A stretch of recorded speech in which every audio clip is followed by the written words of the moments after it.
Hi friends, எல்லாருக்கும் வணக்கம். Welcome to Sophie's hub. இன்றைக்கி நம்ம சேனலில் பார்த்தீங்கன்னா ஒரு காமனான அதே போல் ஒரு முக்கியமான டாபிக் பற்றி தான் இன்றைக்கி பேச போகிறோம். ஸோ நம்ம வீட்டில் ரெகுலராக யூஸ் பண்ணக்கூடிய டிஃபன் ஐட்டங்களில் ஒன்றான இட்லி அண்டு தோசை, இந்த ஐட்டங்களை பற்றி நம்ம இன்றைக்கி பேச போகிறோம். போன வீடியோவில் நான் ஒரு விஷயம் சொன்னேன், அதை யாராவது கவனிச்சிங்கன்னா கூட எனக்கு தெரியல. ஸோ பார்க்காதவங்க தயவு செஞ்சு பார்த்துட்டு வாங்க. என்னென்னா, நம்ம சேனலில் ஒரு கிவ்அவே போயிட்டுருக்குப்பா. இதில் வின் பண்ணக்கூடியவங்களுக்கு வந்து ஒரு க்யூட்டான அழகான கிஃப்ட் வந்து காத்திருக்கு. இந்த செப்டம்பர் மந்த் ஃபுல்லாகவே பார்த்தீங்கன்னா நான் போடக்கூடிய வீடியோஸ் எல்லாத்தையும் பாருங்கள். ஸோ நீங்கள் பெருசாக எதுவும் செய்ய வேண்டாம், ஜஸ்ட் சேனலுக்கு சப்ஸ்கிரைப் பண்ணுங்கள், வீடியோவை லைக் பண்ணுங்கள், உங்கள் ஃப்ரெண்ட்ஸ் அண்ட் ஃபேமிலியோட ஷேர் பண்ணிக்கோங்க. முக்கியமாக கமெண்ட் பாக்ஸில் கமெண்ட் பண்ணுங்கள். அப்போ தான் உங்களுக்கு ஐடென்டிஃபை பண்ணி உங்களுக்கு நான் ப்ரைஸஸ் கொடுக்கறதுக்கு எனக்கு வசதியாக இருக்கும். ஸோ இந்த அட்ஜஸ்ட் சாரி நீங்களாக கூட இருக்கலாம், கரெக்டு தானே? So make use of it. இதில் பார்ட்டிசிபேட் பண்ணக்கூடிய எல்லாருக்குமே ஆல் தி பெஸ்ட். நம்ம சேனலுக்கு நீங்கள் ஃபர்ஸ்ட் டைம் வரீங்க அப்படின்னா நான் தான் சோஃபியா. நம்ம சேனலை பொறுத்த வரைக்கும் பெண்கள் சம்மந்தப்பட்ட பல விஷயங்கள் நம்ம தொடர்ந்து டிஸ்கஸ் பண்ணி வந்துக்கிட்டு இருக்கோம். ஸோ சேனலுக்கு சப்ஸ்கிரைப் பண்ண மறக்காதீங்க. கூடவே பக்கத்தில் இருக்கக்கூடிய அந்த சின்ன பெல் பட்டனையும் கிளிக் பண்ணிவிடுங்க. அப்போ தான் நீங்கள் வந்து நான் போடக்கூடிய வீடியோஸை எதுவும் மிஸ் பண்ணாமல் பார்க்க முடியும். ஓகேங்களா? ஸோ இட்லி தோசையில் என்னப்பா பேச போகிறீங்க, ரெகுலராக வீட்டில் பண்ணுறது தானே, இதில் என்ன மாற்றத்தை நீங்கள் சொல்ல போகிறீங்க அப்படின்னு நீங்கள் என்னை பார்த்து கேட்கலாம். இட்லி அண்ட் தோசை வந்து நம்ம வீட்டில் பண்ணும்போது நம்ம பொதுவாக பார்த்திங்கன்னா ஒரு சாட்டர்டே இல்லைன்னா சண்டே பார்த்திங்கன்னா நமக்கு தேவையான மாவு வந்து அரைச்சி போட்டுருவோம். அரைச்சி போட்டுட்டு அந்த வாரம் ஃபுல்லாகவுமே வந்து அந்த மாவு வந்து நம்ம ஃப்ரிட்ஜில் கண்டிப்பாக இருக்கும். ஸோ இது வந்து பொதுவாகவே நம்மளுடைய வீடுகளில் நம்ம ஃபாலோ பண்ணக்கூடிய ஒரு பொதுவான ஒரு விஷயம். ஸோ அதை பற்றி தான் நான் இன்றைக்கி பேச போகிறேன். ஸோ இப்படி நம்ம வந்து ஒரு வாரத்துக்கே தேவையான மாவு வந்து ஃப்ரிட்ஜில் வைக்கிறது வந்து ஹெல்த்தியா அப்படின்ற ஒரு ரீதியில் யோசித்து பார்த்தேன். என்னை பொறுத்த வரைக்கும் அது ஹெல்தி இல்லைன்னு தான் தோணுச்சு. ஏன்னு பார்த்தீங்கன்னா அதோடைய புளிப்புத்தன்மை பார்த்திங்கன்னா நாள் ஆக ஆக நம்ம நீங்கள் உப்பு போட்டு வச்சாலும் சரி, போடாமல் வச்சாலும் சரி, அது ஒரு மாதிரி ஃபெர்மெண்ட் ஆகிட்டு தான் இருக்கும். ஸோ உள்ளேருந்து அது ஒரு மாதிரி அதோடைய அந்த டெக்ஸ்சரே மாறும். ஸோ ஃபஸ்ட்டு நாள் இருக்கக்கூடிய அந்த ஃப்ரெஷ்னஸ் பார்த்திங்கன்னா கண்டிப்பாக அந்த 4 or 5th டேயில் கண்டிப்பாக இருக்காது. உடம்பு முடியல அப்படின்னாலே டாக்டர் சஜஸ்ட் பண்ணுறது வந்து இட்லி கொடுங்க அப்படின்றது தான், இல்லைங்களா? ஸோ கொடுக்க போகிற அந்த இட்லி வந்து எப்படி இருக்கணும்னு பார்த்திங்கன்னா, உடம்பு சரியில்லாதவங்களுக்கு கொடுக்கும் போதும் சரி, பொதுவாகவே பார்த்திங்கன்னா புளிப்பு கம்மியாக ஒரு அளவான புளிப்போடு நார்மலாக இருந்தால் தான் அவங்களுக்கு சாப்பிட நல்லாயிருக்கும். ஸோ வயசானவங்களுக்கு, குழந்தைங்களுக்கு நம்ம வீட்டில் கொடுக்கும்போது அளவான புளிப்போடு ரொம்பவே ஃப்ரெஷ்ஷான மாவில் நம்ம கொடுக்கும்போது அது அவங்களுக்கு பாடிக்கு நல்லதாக இருக்கும், இல்லைங்களா? நம்ம இன்றைக்கி என்ன பார்க்க போகிறோன்னா, அதிகப்படியாக மாவை புளிக்க வைக்காமல் மாவை அளவாக புளிக்க வச்சுட்டு அடிக்கடி நம்ம வந்து மாவு அரைச்சிக்கலாம் அப்படின்ற ஒரு கான்செப்ட் தான். வாரம் ஃபுல்லாக வந்து நம்ம வந்து தேவையான மாவு வந்து 1 or 2 times அரைக்கணும் அப்படின்னா சும்மா கிரைண்ட் எடுத்து நீங்கள் மாவு அரைங்கன்னு நான் சொன்னால் நீங்கள் அப்படியே அடித்து துரத்திடுவீங்க, அப்படி தானே? ஸோ நான் அப்படிலாம் சொல்ல போகிறது இல்லை. நீங்கள் வந்து மிக்சியை யூஸ் பண்ணிக்கோங்க. மிக்சி வந்து பெட்டராக இருக்குது. ஸோ மிக்சியில் நல்லா இருக்குமான்னு கேட்டிங்கன்னா சத்தியமாக நல்லா இருக்குது. ஏன்னா நான் வந்து அது யூஸ் பண்ணி கொஞ்சம் நாளாகவே இதில் பண்ணிக்கிட்டு இருக்கேன், நல்லா வருது. ஸோ அதனால் சரி, அதை உங்கள்கிட்ட ஷேர் பண்ணிக்கலாம். நீங்களும் அதை ஃபாலோ பண்ணி பார்த்தீங்கன்னா உங்களுக்கு அது ஈஸியாக இருக்கும்னு நினச்சேன். ஸோ அதனால தான் இன்றைக்கி ஷேர் பண்ணுறேன். வந்து புதுசாக வந்துட்டு உங்களுக்கு நிறைய வேலை வைக்க போகிறேன்னு நினைக்காதீங்க, கண்டிப்பாக இல்லை. நம்ம வந்து இது ஈஸியாக சிம்பிளாக சட்டுன்னு பண்ணி முடிச்சிடலாம், ஓகேங்களா? ஸோ வாங்க நம்ம இட்லி மாவு ரெடி பண்ணிடுவோம். இப்போ நம்ம மாவு அரைக்க தேவையான அரிசி, உளுந்து இது எல்லாத்தையும் ஊற வச்சுக்கலாம். நான் வந்து இன்றைக்கி இந்த கப்பில் தான் மெஷர் பண்ண போகிறேன். இப்போ நம்ம அரிசி அளந்து எடுத்துக்கலாம். ஸோ 2 கப்பு இட்லி அரிசி, பின்ன 2 கப்பு பச்சை அரிசி. இப்போ நம்ம பாத்திரத்தில் மொத்தமாக பார்த்திங்கன்னா 2 கப்பு பச்சரிசி, 2 கப்பு இட்லி அரிசி சேர்த்து மொத்தமாக 4 கப் அரிசி இருக்குது.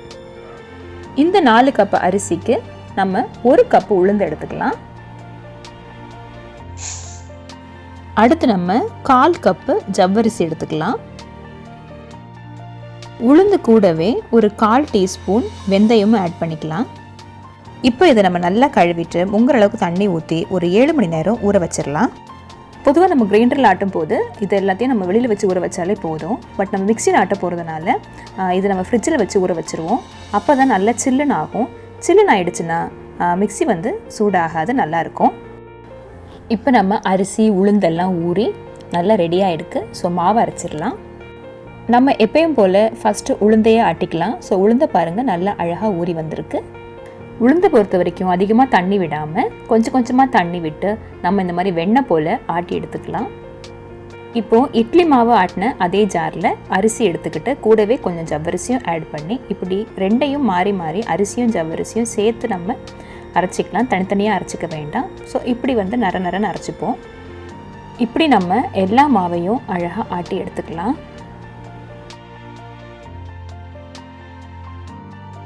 மாவாட்டி முடித்த பிறகு நம்ம ஜாரை கழுவி அந்த தண்ணியையும் ஆட் பண்ணிவிட்டு தேவையான அளவு உப்பையும் சேர்த்துக்கலாம்.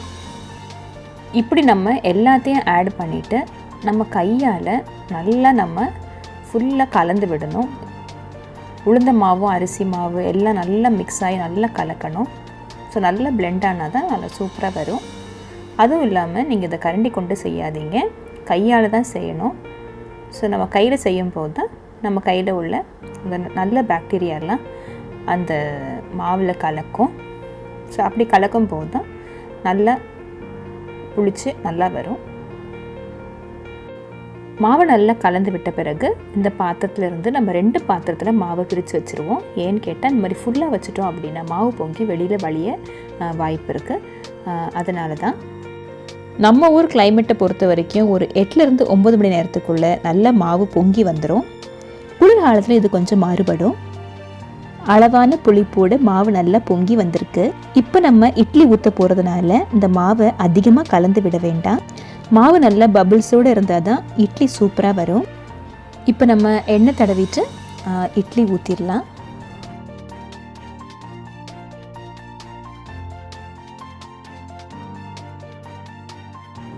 இட்லி ஊற்றி ரெடி பண்ணிவிட்டு நம்ம இட்லி பாத்திரத்தில் வச்சுருவோம். இட்லி வச்சு ஒரு 15 நிமிஷத்தில் இட்லி ரெடி ஆகிடும். குக்கரை ஒரு 5 நிமிஷம் ஆற விட்டுட்டு அதுக்கப்புறம் இட்லியை நம்ம எடுத்துடலாம்.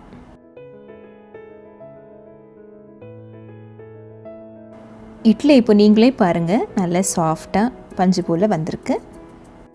மிக்சியில் அரைச்சி கூட நம்மளால் இந்த மாதிரி சூப்பராக இட்லி செய்ய முடியும். இது சட்னி அண்ட் சாம்பாரோட ஒரு சூப்பர் காம்பினேஷனாக இருக்கும். ரொம்பவே சாஃப்டான அழகான மல்லிப்பூ போல் இட்லி ரெடி. ஸோ மறுநாள் பார்த்தீங்கன்னா காலை நான் தோசை ஊற்ற போகிறேன். மாவுக்கு அடுத்தபடியாக ஒரு தோசையை சூப்பரான தோசைன்னு டிசைட் பண்ணுறது நம்ம தோசை கல் தாங்க. என்கிட்ட இருக்கிறது இரும்பு தோசை கல் தான். இதை எப்படி பராமரிக்கிறதுன்னு உங்களுக்கு தெரியணும்னா கமெண்ட்ஸில் கண்டிப்பாக சொல்லுங்கள். நான் இன்னொரு வீடியோவில் உங்களுக்கு கண்டிப்பாக ஷேர் பண்ணுறேன். அடுப்பை நம்ம சிம்மில் வச்சுட்டு முதல்ல எண்ணெய் தடவிட்டு பின்ன கொஞ்சம் ஈர துணியால் கல்லை நல்லா தொடச்சி எடுத்துக்கலாம். அப்போ தான் சூடு சமமாக இருக்கும். நம்ம தோசை ஊற்றும் போது ஒட்டி பிடிக்காது. நல்லா இந்த மாதிரி அழகாக ஊற்ற வரும். இந்த மாதிரி ஊற்றும் போது தான் நம்ம எல்லாருக்கும் பிடிச்ச அந்த கிறிஸ்பியான தோசை நமக்கு கிடைக்கும். தோசை ஊற்றின ஒரு 2 நிமிஷத்தில் சூப்பரான கிறிஸ்பியான தோசை ரெடி. பார்த்திங்களா? தோசையை ஊற்றும் போது நம்ம அடுப்பை சிம்லேயே வச்சுக்கலாம். தோசை நல்லா நம்ம ஸ்ப்ரெட் பண்ண பிறகு அதுக்கப்புறமா நம்ம அடுப்பை ஹையில் வச்சுக்கலாம். யூஸ் பண்ணுற நான்ஸ்டிக் தோசைக்கல்லை விடையுமே இரும்பு தோசைக்கல் தாங்க சூப்பர். அதை அடிச்சிக்கவே முடியாது. அதில் சுட்டு எடுத்தோம் அப்படின்னா அதோடைய வாசனையும் சரி அதோடைய டேஸ்ட்டும் சரி சூப்பராக இருக்கும். ஸோ இப்போ பார்த்திங்கன்னா இந்த தோசைக்கு சைட் டிஷ்ஷாக ஒரு சூப்பரான ஹாஃப் பாயில் போட்டுட்ருக்கேன். ஸோ எங்கள் வீட்டில் இது எல்லாருக்குமே பிடிச்சது. ஸோ மார்னிங் பிரேக்ஃபாஸ்ட்டில் கண்டிப்பாக இது இருக்கும். ஸோ அதை உங்கள்கிட்ட காமிச்சிட்டேன். ஸோ தோசை கூட சாம்பார், சட்னி, அதுக்கப்புறம் பொடியும் வச்சுருக்கேன். ஸோ சூப்பராக வந்திருக்கு. ஸோ நீங்களும் ட்ரை பண்ணிவிட்டு உங்களுடைய கமெண்ட்ஸை என் கூட கண்டிப்பாக ஷேர் பண்ணுங்கள். ஸோ எங்கள் வீட்டு மார்னிங் பிரேக்ஃபாஸ்ட் சூப்பராக ரெடி ஆகிடுச்சு. நான் ஷேர் பண்ண இந்த வீடியோ உங்களுக்கு பிடிச்சிருந்தது அப்படின்னா கண்டிப்பாக லைக் பண்ண மறக்காதீங்க. கண்டிப்பாக உங்கள் ஃப்ரெண்ட்ஸ் அண்ட் ஃபேமிலியோடையும் ஷேர் பண்ணிக்கோங்க. அடுத்த ஒரு சூப்பரான வீடியோவில் நான் உங்களை சந்திக்கிற வரைக்கும் உங்களிடமிருந்து விடைபெறுவது உங்கள் சோஃபியா. பாய். எப்பொழுதும் சந்தோஷமாக சிரிச்சுக்கிட்டே இருங்க.